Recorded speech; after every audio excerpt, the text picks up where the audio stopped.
The next man that I'm bringing up to the stage is a good friend of mine. You'll have the opportunity to see him in the area. You may have already gotten the opportunity to see him at the Improv, opening for Ben Bailey from Cash Cab. Shout out. All right. Coming to the stage, Herbie Gill. Give it up, ladies and gentlemen, Herbie Gill. That y'all said something about that, what he said earlier. I'm glad that a lot of people cheered in here because I found out it's not just me, it's actually him and a bunch of other people with their first experiences with porn that they found in the woods.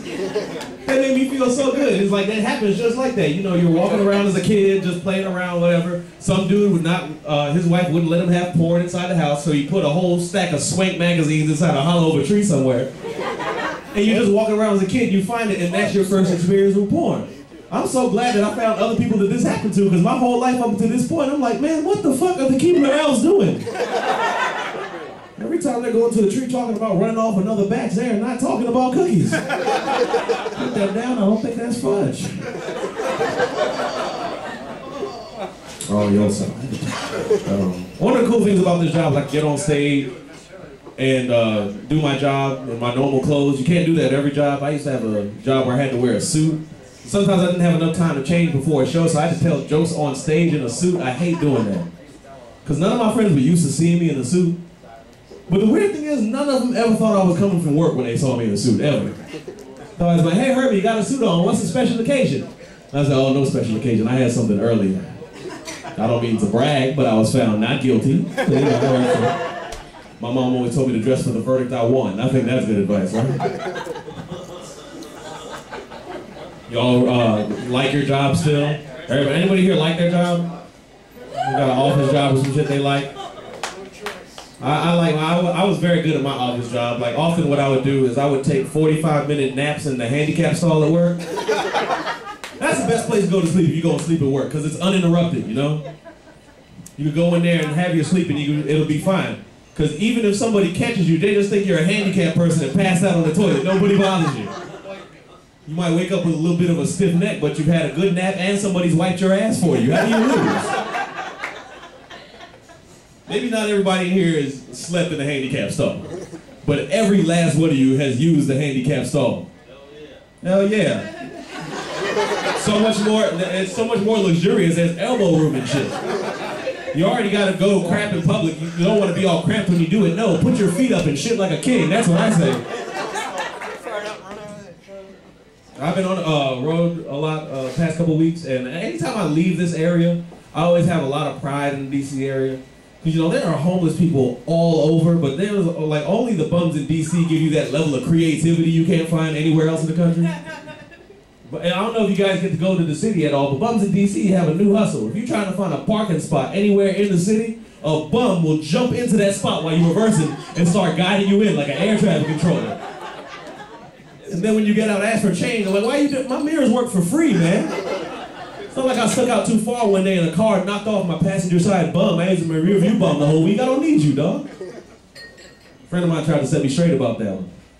He's like, nah, man, you don't pay the bum for the spot.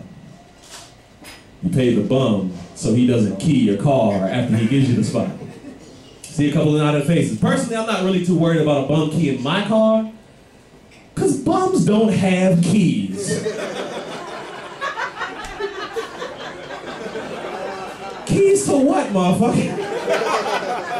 Bums don't have keys to anything. They don't have keys to a house, they don't have keys to a car, they don't have keys to financial security, keys to success, happiness. If you're a bum, it's keyless entry from here on out. That's the best part.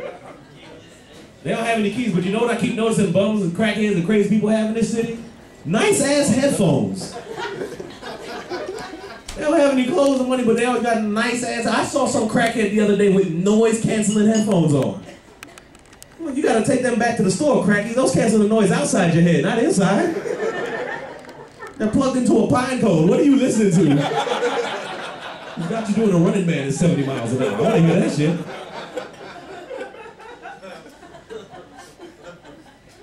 I've been trying to watch the news a little bit more. I usually avoid the news altogether. I find it depressing. I just sort of skip it altogether. Every now and again, I'll see something that interests me. Did y'all see something in the news? They did it. They just revisited this story. They did it first time a couple months ago. But astronauts in the space station, after 5 years, of working on this machine. They finally perfected this machine that turns urine into drinking water for astronauts. Have you seen that? Yeah. They were trying to get the machine right for 5 years and they just now fixed it. How many of you wanted to be an astronaut when you were a kid? Well, that's the job. You're in school for 12 years, in the military for 12 more. Gotta go through all these tests, all these rejections, just to be an astronaut in a space station for 5 years going, nah. Still tastes like piss, man. And one of you's been eating asparagus this week. That's not cool at all. Come on, we're field testing. I kind of avoid the news unless this athlete's getting in trouble. I love that shit. That is great. That always puts a smile on my face when professional athletes get in trouble. We already got a good start with Michael Phelps this year. But last year was a great year for athletes getting in trouble. Let's see, we had Pac-Man Jones getting in trouble.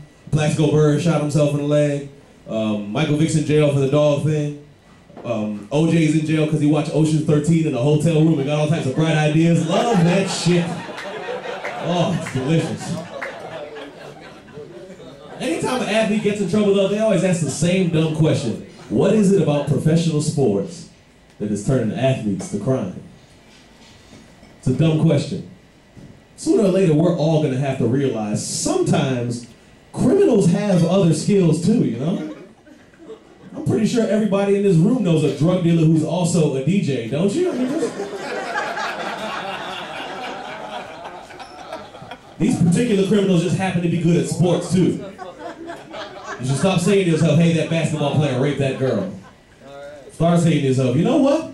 That rapist has a pretty good jump shot. I never knew that.